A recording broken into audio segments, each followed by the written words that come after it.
Finally getting back on. I've got tons of content put together. I just haven't finished it up. I've been busy. It's been quite the winter.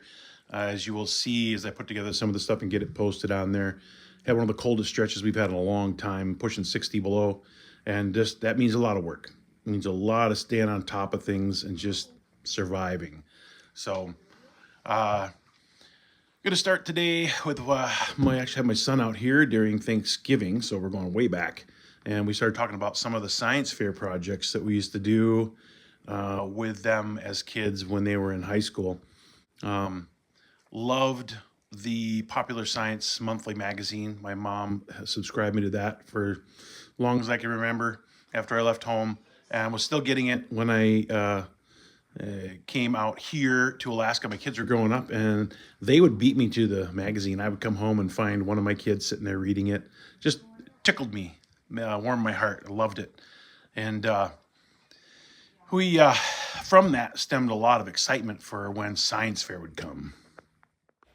So for my kids, when they would think of science fair, it wasn't your typical build a volcano or pull out the balls and spheres and make a solar system. We tried edgier stuff. One year we did the asymmetric capacitor. On this project, my kids took two differing opinions. One, that it was the Byfield-Brown effect that caused the lift, and the other, that it was an ionic wind. Both caused by high voltage put into this asymmetric capacitance setup.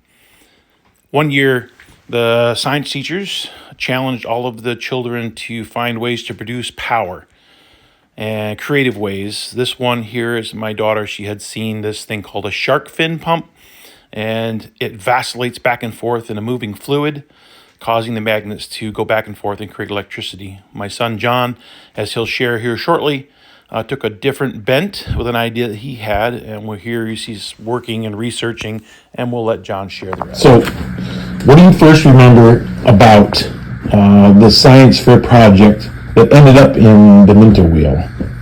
Well, it started in science class, actually. I was waiting for my teacher to come in and get studies done. And I was just staring at a dippy bird as they dip into the cup and they blop out. And they dip into the cup and they Sure. blop out. And I looked at it and I was intrigued and I was like, "Are you vacuumed?" And I took the bottle and I picked the bird up and I was looking at it and I saw that the liquid would go up into the head and come back down. It would go up into the head and come back down. So I got bored and looked it up, and I found out that it changed based on the temperature of the evaporation in its hat. Right. The nose would dip into the water, it would fill the hat, and it would cool off instantly as it would begin to evaporate. Right. It even had like some kind of a cloth. It was on a semi-felt the hat. Yeah. It was designed for rapid evaporation, which is cooling. And then the liquid within the slightly vacuumed tube would then condense back down and drip to the bottom, and it would lift the bird up. But then the water would completely evaporate off, and then that would heat back up to room temperature, which would cause the liquid to climb back up the tube, and the bird would dip back down. And then I noticed, based on different temperatures of the rooms at different times of day, the bird would go faster or slower or stop completely. So I decided, what would happen if you had multiple dippy birds in a circle? Right. And if they would spin. And so I followed that pathway all the way to where I could figure out different gases that evaporated at different temperatures, and fluids are usually closer to more of an acid. Oh, yeah. And like Freon. It's not an acid, but it is a very reactive fluid, but it's dangerous. Sure. So we found butane was a good medium ground, safe enough that if you got on your hands or it got loose, you wouldn't die.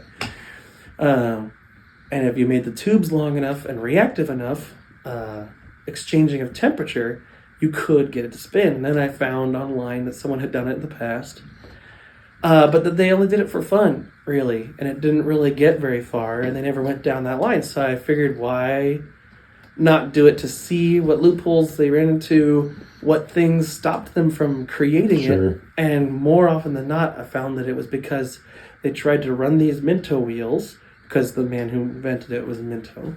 That was the last name. They did it in high temperature zones. Right. And I figured since Alaska's so cold, if the water was warm, you could get it to constantly do that.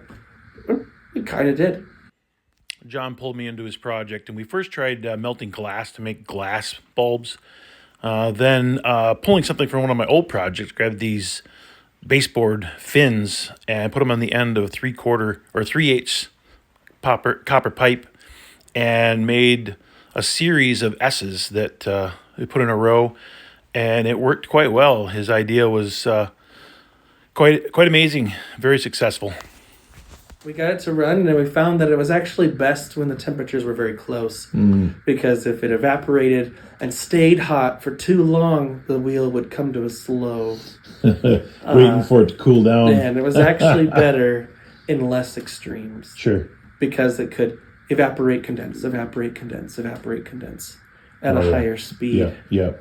And then we calculated the amount of weight it could pick up a foot and within a minute, and then use that to figure out the equation for horsepower. And then we figured out how much horsepower is required to turn a turbine, and then how many of these Minto wheels it would take to power an average house. Cool. We figured out it would take about 3 to 4 9-inch arm or 9 feet long arms. Sure. To power a house. Cool. It was a fun experiment, though. Awesome. Thanks. So hopefully that was interesting for you all. And I know it was a blast when we did it years and years ago. And it was fun remembering with John over Thanksgiving some of the fun things that we used to do, science related, trying out new technologies. And science fair was always a big push for that. If you're watching this and you've got teenage kids, junior high kids, get involved, hear out their ideas and try to help them figure it out. It's a lot of fun. Have a good day. Remember to like and subscribe.